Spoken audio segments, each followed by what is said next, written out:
Bom dia, queridos amigos e amigas. Chegamos de novo agora à segunda temporada do podcast Voz da Lei. Esse ano nós temos uma novidade, que é a nossa apresentação em vídeo. Vamos ter um canal, um YouTube e vamos continuar com as plataformas de áudio. Nosso primeiro entrevistado desse ano é o advogado Luciano Bandeira, que é presidente da OAB do Rio de Janeiro.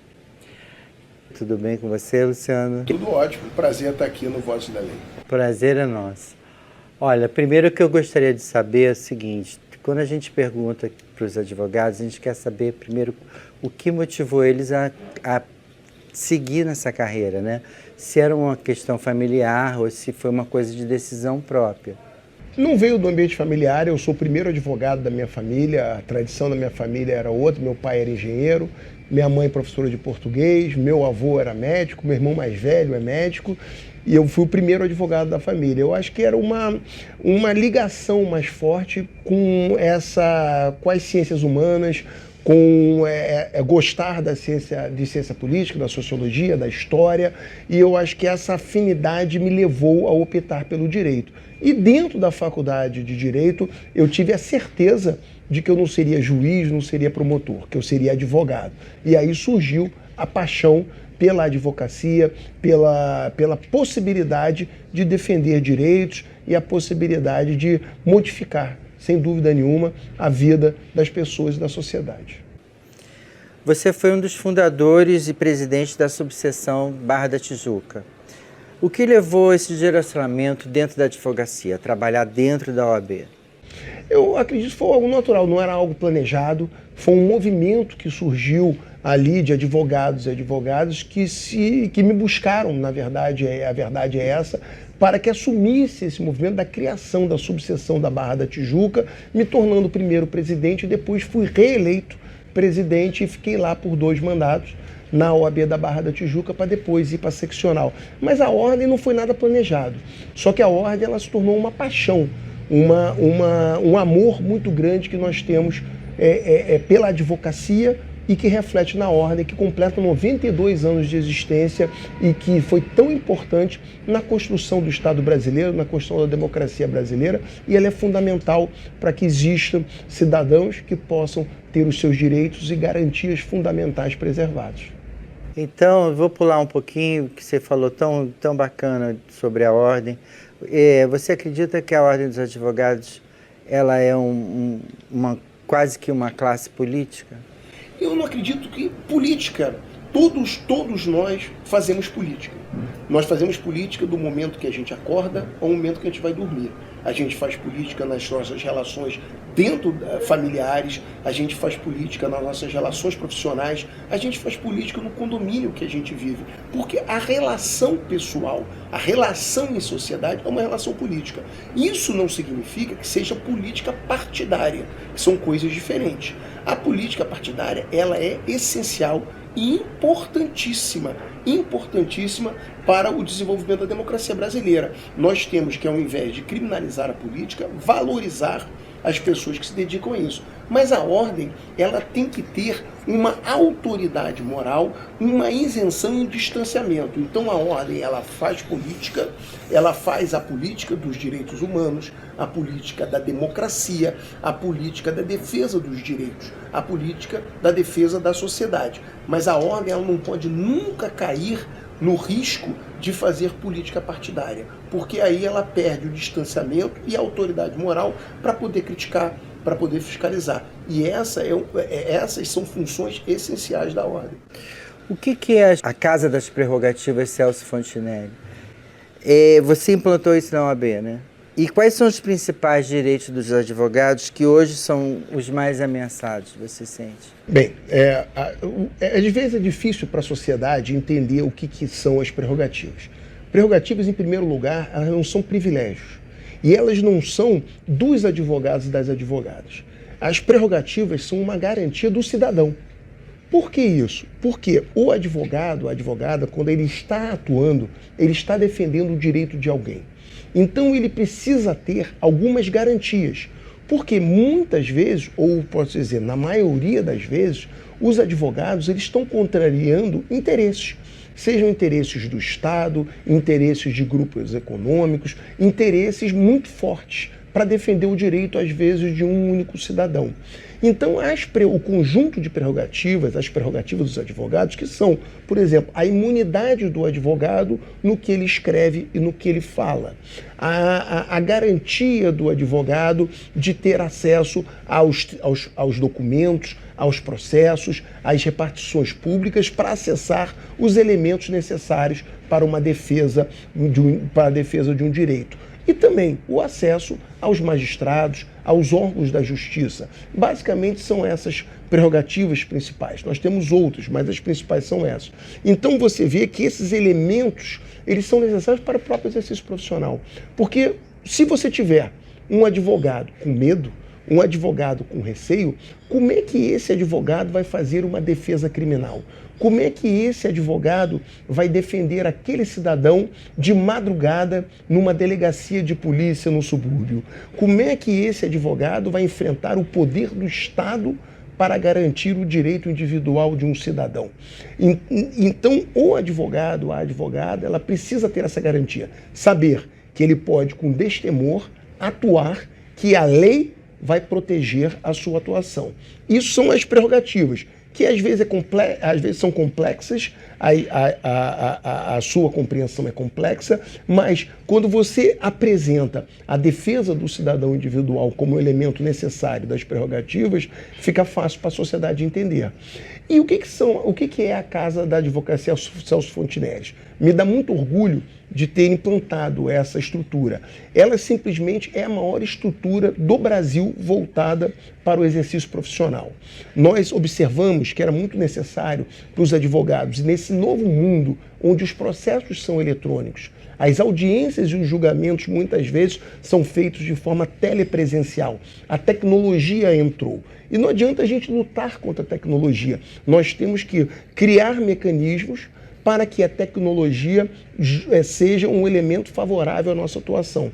Então a Casa Celso Fontinelli é isso. São instrumentos onde os advogados e advogadas têm uma estrutura de peticionamento eletrônico, com internet de alta velocidade, computadores adequados, para que eles possam exercer a sua atividade profissional através dos processos eletrônicos. Só na Celso Fontinelli são mais de 150 terminais disponíveis para os advogados e advogadas. Além disso, nós criamos essa ideia do coworking, do trabalho compartilhado. Então, só na Celso Fontinelli nós temos mais 38 escritórios digitais. O que são esses escritórios digitais? São escritórios de verdade. São salas voltadas para os advogados e advogadas, que lá ele tem mesa, cadeira, ele pode fazer reunião, ele pode atender clientes, mas o principal, ele tem uma estrutura tecnológica com computadores, câmeras e estrutura voltada para as plataformas virtuais, onde ele pode fazer uma audiência, onde ele pode fazer um julgamento, seja em qualquer lugar do Brasil. Ele pode ir a um tribunal sem precisar estar lá presente e exercer a sua atividade profissional. Então, esse espírito de entregar para a advocacia os elementos necessários à atuação é o que nos moveu a criar a Celso Fontinelli. Mas não foi só isso. Nós entendemos que isso tem que estar espalhado em todo o Estado. Então hoje nós temos mais de 350 escritórios digitais espalhados no Estado todo. São mais de 230 estruturas físicas espalhadas nas 63 subseções no Estado do Rio de Janeiro. E a gente consegue hoje, no Estado do Rio, colocar, trabalhando nesse ambiente de coworking, ou trabalho compartilhado, como queira chamar, mais de 2.500 advogados e advogadas ao mesmo tempo utilizando, sem qualquer custo, a estrutura da Ordem dos Advogados. Isso é a garantia do exercício profissional. Que bacana. Parabéns, viu? Parabéns mesmo. Como é que aconteceu a sua primeira candidatura? A primeira candidatura foi uma coisa engraçada. Eu entrei na Ordem dos Advogados, primeiro eu fiquei um tempo no Tribunal de Ética e Disciplina, né, lidando com as questões de ética, né, muitas vezes os desvios dos advogados e advogadas, e logo depois surgiu um movimento na Barra da Tijuca para a criação da subseção, e esse movimento buscou, houve um consenso em torno do meu nome, para que fosse o primeiro presidente da OAB da Barra da Tijuca. E depois disso eu fui o primeiro presidente, fui reeleito pelos advogados da Barra da Tijuca, e daí, depois disso, eu já vim numa caminhada que foi natural para a seccional, sendo diretor da seccional, fui presidente da Comissão Estadual de Prerrogativas, chegando depois à presidência da seccional. Eu fui o primeiro presidente de subseção que chegou à presidência da seccional do Estado do Rio de Janeiro. E eu posso dizer que não foi um projeto de vida, não é algo que eu teria pensado antes, foi uma coisa muito natural. E quando a gente olha para trás, a gente percebe que já está há 20 anos nessa caminhada e passando por todos os cargos da estrutura da Ordem dos Advogados do Brasil até a presidência. Você chegou a ser diretor tesoureiro, né? Fui diretor tesoureiro, presidente da Comissão de Prerrogativas, diretor de apoio às subseções, que cuida das subseções do Estado, ou seja, do interior, e depois presidente. E o que foi mais difícil para você dentro dessa caminhada, assim, que você considera? Essa relação com os advogados ou quebrar coisas que já haviam no passado e implantar novas situações, principalmente com essa questão que você falou da tecnologia, né? Acho que tivemos 2 desafios muito grandes. O primeiro desafio, eu acredito que foi quando eu fui presidente da Comissão Estadual de Defesa de Prerrogativas. É um trabalho muito difícil, muito árduo. Muitas vezes há uma incompreensão, principalmente dos poderes do Estado constituído, dos Estados, no elemento, na função do advogado, da advogada. O advogado e a advogada, eles estão aqui para questionar verdadeiramente, para reclamar direitos. Então, às vezes, essa posição, essa postura da advocacia, ela é mal compreendida no Poder Judiciário, ela é mal compreendida pelo Ministério Público, ela é mal compreendida no Executivo e no Legislativo. Por isso as prerrogativas são tão importantes. E a defesa desses advogados, dessas advogadas, ele é algo muito árduo, é muito difícil. Muitas vezes a gente tem que judicializar, impetrar habeas corpus, mandados de segurança para defender esse exercício profissional. Então, esses 3 anos que eu fiquei à frente da Comissão de Defesa de Prerrogativas foi muito difícil, muito árduo. É um trabalho essencial, mas muito difícil. E depois, já na presidência, foi enfrentar a pandemia. A pandemia ela foi muito cruel com muitas atividades profissionais, com quase todas. Mas ela foi especialmente difícil para a advocacia. Só para a gente ver que nós ficamos um bom período, sem justiça, com o judiciário efetivamente fechado, até ter a transição tecnológica. E a transição tecnológica ela puniu muito todos, o cidadão, mas os advogados e advogadas, que precisavam desse instrumento do judiciário para exercer a sua profissão. Por quê? Porque nós pegamos uma transição tecnológica que iria demorar 5, 10 anos para ser implementada, alguns anos, não é mesmo que fosse muito rápido, 3, 4 anos, e nós fizemos isso em 3 meses. Nós tivemos uma transição em 3 meses. Isso foi muito difícil. Foi muito difícil para que a gente pudesse dar treinamento, adaptação, porque só se a gente olhar as inúmeras plataformas digitais que nós temos, né? O treinamento que tem que se ter para a sua utilização, porque não é fácil, porque numa dinâmica de uma audiência, de um julgamento, precisa marcar a mãozinha para poder falar, utilizar, fechar microfone, abrir microfone, utilizar, baixar os programas necessários para a utilização e ter equipamento adequado que suporte essa utilização. E a gente sabe que no Brasil a internet não é nenhuma maravilha, não é? Então essa dificuldade da estabilidade para que a gente tenha internet, como nós temos nas casas dos advogados que a Ordem oferece para a advocacia, onde a gente tem acesso dedicado com uma internet estável. Mas a gente não pode oferecer isso para todos. Então foi a luta na construção de uma legislação onde a opção pelo meio digital ficasse a cargo da parte do advogado que entende as necessidades e se há capacidade num país e num estado que tem diferenças tão grandes, porque não adianta achar que o advogado é a parte que está lá em Bom Jesus do Tabapuana tem acesso a mesma estrutura e estabilidade de internet que nós temos no Rio de Janeiro, que não é lá muito boa. Então, esse desafio foi um desafio muito grande. Foi algo muito difícil de se fazer no momento de pandemia. Um momento em que a gente teve que recorrer, por exemplo, na primeira hora a gente se deu conta que nós tínhamos que aparelhar a ordem dos advogados com câmeras digitais, porque elas passaram a ser essenciais. E aí, nesse momento que não tinha entrega, não tinha estrutura para a implantação disso, a gente foi correr atrás disso. Então foi um desafio muito grande, mas eu considero que, ao final, a gente conseguiu, na média, superar esse momento da pandemia com bastante eficácia, garantindo a ordem. Como eu falei, a gente consegue colocar nessas estruturas quase 3 mil advogados e advogadas trabalhando ao mesmo tempo. Você que foi diretor tesoureiro, né?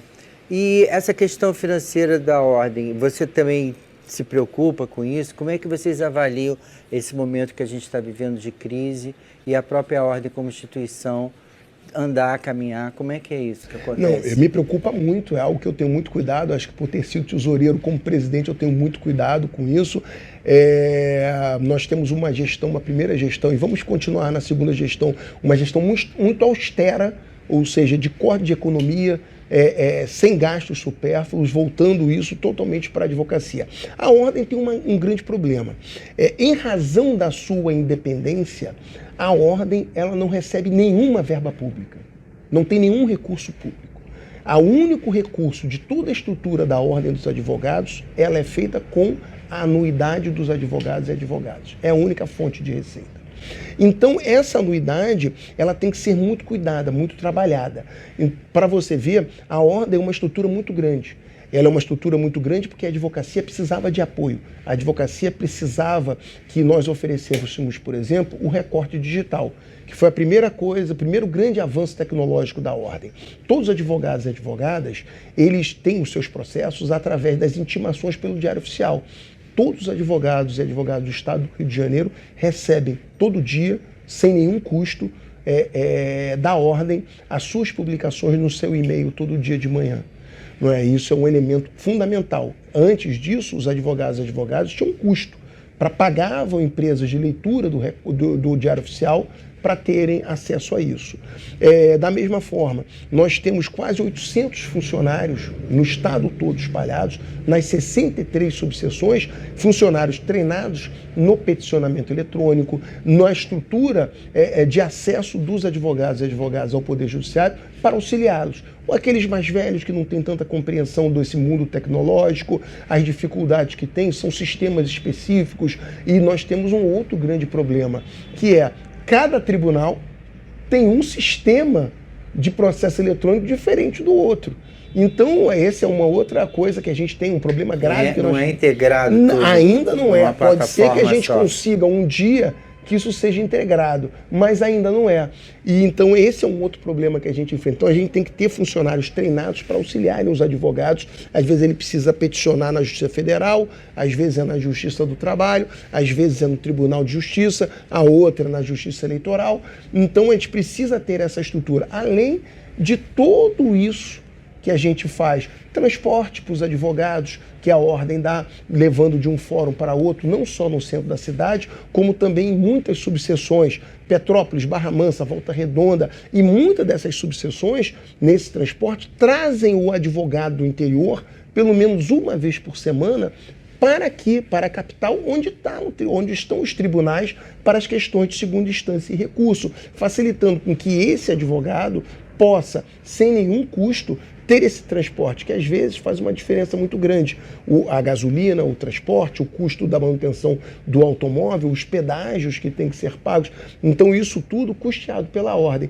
Então o que eu digo sempre é o seguinte, que é um modelo, não é? É um modelo que nós temos e um modelo que parece que é o modelo que a advocacia quer, que a ordem oferece para os advogados e advogadas toda a estrutura necessária para o exercício profissional. Por isso que a gente tem que ser tão cuidadoso.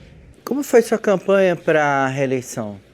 Campanha é sempre uma coisa difícil, apesar do resultado, às vezes, parecer que não foi difícil, não é? Mas o processo da campanha é sempre algo complexo, um desgaste muito grande, não é? Porque é no momento que você tem que debater com a advocacia, conversar com cada advogado, cada advogada, apresentar o que você fez, escutar as críticas e, a partir desse conjunto de elementos, construir uma plataforma para o segundo mandato, para que a gente possa aperfeiçoar. E eu creio que o resultado das urnas mostraram que o projeto é esse, o modelo é esse, continuar cuidando dos advogados, mas o custo pessoal é muito grande. O que eu posso dizer é que o meu tempo de dedicação à ordem, que completa no final desse mandato, vão completar 20 anos de dedicação à ordem dos advogados, já chega ao final.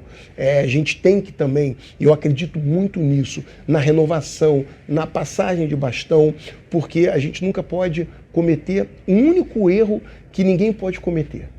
É acreditar que um elemento, um homem ou uma mulher, ele se torna maior do que a entidade. A entidade sempre vai ser maior do que a gente. Então a gente passa, a gente contribui e a gente tem que saber a hora de ir embora. Então eu já estou no meu segundo mandato de presidente da seccional, já preparando para voltar e me dedicar apenas ao meu escritório de advocacia, que ficou durante esse período tão prejudicado. Então, eu vou ter em casa, a minha mulher vai poder parar de falar que não entende o que eu estou fazendo na ordem, onde eu não ganho nada, e abandono o escritório, mas ela também compreende a satisfação pessoal que eu tenho por saber que eu estou fazendo alguma coisa que vai construir um futuro para a advocacia e principalmente para a sociedade do Rio de Janeiro. Me fala uma coisa, essa eleição, vocês não usam aquelas urnas eletrônicas, né? Às vezes nós usamos, às vezes não. Depende da conjugação de eleições. Mas você acredita nisso, né? Não, sem dúvida nenhuma, na segurança absoluta do voto eletrônico. As eleições são limpas, o voto é seguro e eu acredito que todos podem, nesse ano, votar com tranquilidade, porque o Tribunal Superior Eleitoral, os tribunais regionais eleitorais vão garantir a lisura e a segurança da eleição. Me diz uma coisa, você acha que a publicidade dos advogados foi bem, na internet, ela foi bem regulada pelo Conselho Federal da OAB? Eu digo sempre, ontem eu estava até falando para alunos disso, da formação. Não é? E tem uma coisa que a gente aprende nos primeiros elementos da Faculdade de Direito, quando a gente faz a introdução à ciência do direito, teoria geral do Estado, a gente aprende que como as leis se constituem, como é feito. Primeiro a gente tem um fato social. Surge na sociedade um fato. Depois, a que se identifica esse fato, o Estado, ou seja, o Legislativo, ele vai legislar para regular esse fato. Né? Então é isso que está acontecendo. A gente teve o fenômeno das redes sociais, o Conselho Federal, no ano passado, implementou uma nova redação, né? Um novo código de ética e disciplina que já aborda essa publicidade na internet, mas sem dúvida nenhuma, essa atuação, esse exame do Conselho Federal, do sistema OAB, ele tem que ser permanente. Porque o que aconteceu que era diferente do mundo antes da internet, antes das redes sociais? O tempo. Hoje, a dinâmica de tempo, ela é muito rápida, ela é muito veloz. Para as próprias tecnologias, você vê, hoje nós estamos entrando no 5G. Daqui a 1 ano, 2, nós vamos estar no 6G, daqui a 4, 5 anos nós vamos estar no 8G, 10G, sei lá. A mudança tecnológica é muito rápida.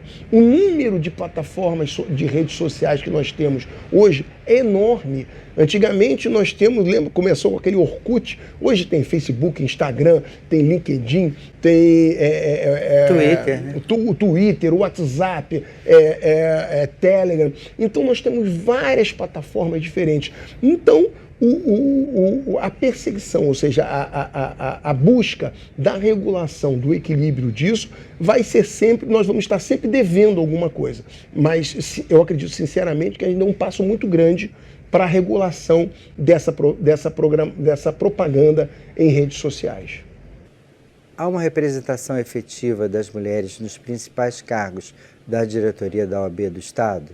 Como é que você vê isso? Bem, eu vejo isso como essencial. E a Ordem dos Advogados, por ser uma entidade que ela teve um desempenho e tem uma função tão importante na sociedade brasileira, ela tinha que dar o exemplo. E a Ordem dos Advogados é a primeira instituição no Brasil a efetivar a paridade. Hoje, desde a última eleição, você tem exatamente o mesmo número de homens e mulheres compondo toda a estrutura da Ordem dos Advogados. Senão, você não escreve uma chapa para concorrer à eleição. Então, é obrigatório. É 50% de homem, 50% de mulheres. E nós avançamos, precisamos avançar mais. Mas nós avançamos na questão dos afrodescendentes, dos negros ou pretos e pardos. Não é? Nós avançamos para 30%. Mas isso ainda não representa o reflexo da sociedade. Mas não representa por vários elementos que a gente tem que discutir também, se nós temos o mesmo número de advogados ou não. O que a Ordem dos Advogados do Rio de Janeiro vai fazer? A Ordem dos Advogados vai fazer um censo que vai identificar não só sexo, orientação sexual, mas também a identidade racial, ou seja, como a pessoa se declara, se ela declara preta, parda ou não. E com isso nós vamos ter os números efetivos para avaliar se esses 30% são suficientes dentro da advocacia. A gente sabe que na sociedade geral não é, porque hoje nós temos um país que ele é um país miscigenado e é um país que nós temos praticamente 50%, dependendo do estado, até mais de afrodescendentes ou não. Né? Então nós vamos identificar no estado do Rio de Janeiro, dentro da advocacia, se esses 30% são suficientes ou não. Se não forem, nós vamos trabalhar para a ampliação dessa obrigatoriedade dentro do sistema OAB. O sistema do Tribunal de Justiça está muito lento. Como a OAB e os advogados, as prerrogativas, estão se posicionando nessa situação? Se posicionando de todas as formas, não só aqui, no diálogo com o Tribunal de Justiça, no Conselho Nacional de Justiça e mobilizando a sociedade para alertar sobre esse problema, porque a falha do sistema, ela não prejudica só os advogados, lógico que diretamente no primeiro momento são os advogados e advogadas, mas ela prejudica toda a sociedade. Mas eu acredito, eu confio muito que isso vai ser superado e a gente vai estar vigilante, trabalhando em parceria, mas também sem deixar de apontar os problemas necessários para todos os órgãos de controle e fiscalização do Poder Judiciário. A pandemia do Covid mudou a relação do trabalho em todos os sentidos. Qual foi o desafio para a OAB e como vocês enfrentaram essa situação? É um pouco aquilo que você respondeu, mas eu queria que você deixasse isso claro, porque as pessoas às vezes não dimensionam o tamanho do efeito que a pandemia causou. Bom, eu acredito que a Ordem dos Advogados, a estrutura da Ordem dos Advogados, espalhadas por todo o estado do Rio de Janeiro, principalmente essas áreas de trabalho compartilhado ou coworking, salvaram a vida profissional de muitos colegas. Porque se não fosse essa estrutura da ordem, durante a pandemia, vários teriam abandonado a profissão porque não teriam as condições de acompanhar essa estrutura tecnológica de uma justiça à distância, não é? Dos julgamentos à distância, do processo eletrônico, desse mundo virtual. Então eu tenho consciência que a ordem foi o elemento essencial para que a advocacia ultrapassasse isso. Basta qualquer pessoa ir num dia, à tarde, hoje, por exemplo, à tarde, lá no centro da cidade, na Assembleia número 10, 11º andar, e ir na Casa das Prerrogativas Celso Fontinelli e olhar a quantidade de advogados e advogadas que estarão lá peticionando nos terminais e estarão utilizando os escritórios digitais para fazer audiências e participar de julgamentos. Essa visita dará a compreensão e a dimensão de como a ordem foi decisiva na superação da pandemia para a advocacia. Você acha que os advogados aqui do Rio têm esse conhecimento e estão lá presentes, atuantes dentro da Casa das Prerrogativas? Elas estão participando? Ou você acha que ainda tem um pouco, se ainda estão não tão bem informados, vamos dizer assim? A advocacia, ela é uma profissão que, por natureza, é de questionamento. E é salutar isso. A advocacia, os advogados e advogadas sempre vão questionar a direção da ordem, vão questionar todos os elementos que eles entendam que não estejam condizentes com a sua com o que eles desejam. Mas nós passamos por um processo eleitoral há pouco tempo, e um processo eleitoral onde se discutiu justamente o elemento principal foi desse processo eleitoral, que foi em novembro do ano passado, as eleições foram em novembro do ano passado, se discutiu a atuação da ordem durante a pandemia. E o apoio majoritário da advocacia a esse processo, eu acredito que seja um respaldo à nossa atuação nesse período. A OAB Rio de Janeiro acaba de criar a Comissão Especial do 5G, Padrões Técnicos e Tecnológicos. Qual a importância dessa nova comissão na discussão dos impactos jurídicos que o 5G trará para a sociedade? É fundamental, porque num mundo tecnológico, num mundo que cada vez mais a infraestrutura de tecnologia, e 5G é isso, é infraestrutura de tecnologia, é infraestrutura de internet, cada vez mais isso vai ser um elemento que vai definir a capacidade da atuação profissional de cada um. Para a advocacia não vai ser diferente. O senhor foi reeleito para mais um triênio à frente da OAB Rio de Janeiro. A crise pela qual o país passa vem afetando todas as profissões e não é diferente com os advogados. Quais os conselhos que o senhor daria para o jovem formando? O jovem formando é estar atento, observar os novos caminhos e as novas oportunidades que o direito dá. Eu estava falando agora, esse novo mundo tecnológico, nós passamos a ter uma nova estrutura legal de legislação que quando eu estava na faculdade não existia, não se estudava. O marco legal da internet, que busca uma internet neutra, a Lei Geral de Proteção de Dados, que protege o elemento que hoje em dia todo mundo chama que é o ouro, o petróleo do mundo da internet, que são os dados, as informações.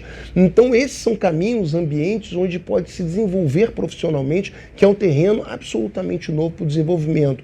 Os métodos e soluções adequados e alternativos de conflitos, que são principalmente a mediação e a arbitragem, que é um caminho novo, que é a solução dos conflitos fora do Poder Judiciário, também é uma novidade. São elementos. O direito, ele, como eu disse, ele está sempre ali atrás, regulando esses fatos sociais, e ele tem essa capacidade de se reinventar e se ampliar. Então, se você estudar, você se dedicar e tiver com afinco o compromisso necessário, vão ter novos caminhos aliando a tecnologia para o desenvolvimento profissional, e eu acredito que a advocacia ainda é uma carreira muito promissora. Luciano, eu quero te agradecer muito, foi muito bacana estar com você aqui, você ser o nosso primeiro entrevistado dessa nova loucura do Vozes da Lei, de ter em vídeo, ter em podcast. Eu agradeço muito a você.